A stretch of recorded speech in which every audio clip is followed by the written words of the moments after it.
Welcome back, everyone. Trisha Burton back with us today from That Place for Pets. It is Training Tips Tuesday. We're talking a little bit about something near and dear to my heart, double-coated dogs as far as grooming and that kind of thing. My German Shepherd, furs intertwined all over the place like that. You've got a doodle today. Pretty common with this breed then? Yeah, she is a sheepadoodle.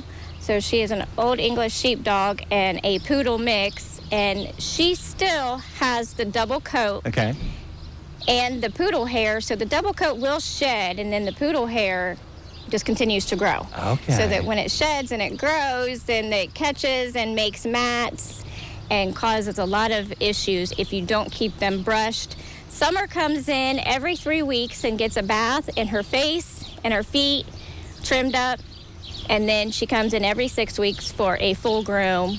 This is about the length where they like to keep her. Okay, that avoids mats at about that length, yes. then, right? Okay. And this length, too, also keeps them cool because that undercoat will keep them a lot cooler. Gotcha. So when they come in and they've got mats and they get to that point, that's a big headache for you guys to try to clean all that up, right? And it's very painful for the dogs, too. I mean, we have dogs that come in with just... Gosh. And this is all from the underneath. And it was a Pomsky that has, so it's 2 dogs with a double coat. Yeah. And the owner was doing very good. The dog liked to go out and roll in the mud and play, and he was just giving it baths every time it got muddy. And that just caused more matting close to the skin, so then we did have to take the dog down completely short to get It all looks the like a whole mats other out. dog you're holding there. Yeah. Yep, that was all from just the belly of the dog. Is that from just ignoring it, or is sometimes it hard to spot some of these mats if you're not doing routine things like you Yes, said? and it was on the back end and the belly, and he was brushing and keeping this nice.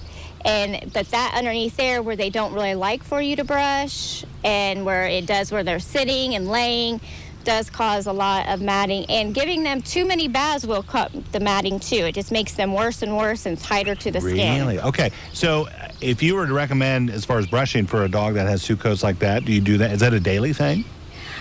I would try to do it, a couple times a week. Okay. And then just like overall, and then like on the weekend or something to really get them down and give them a good brush.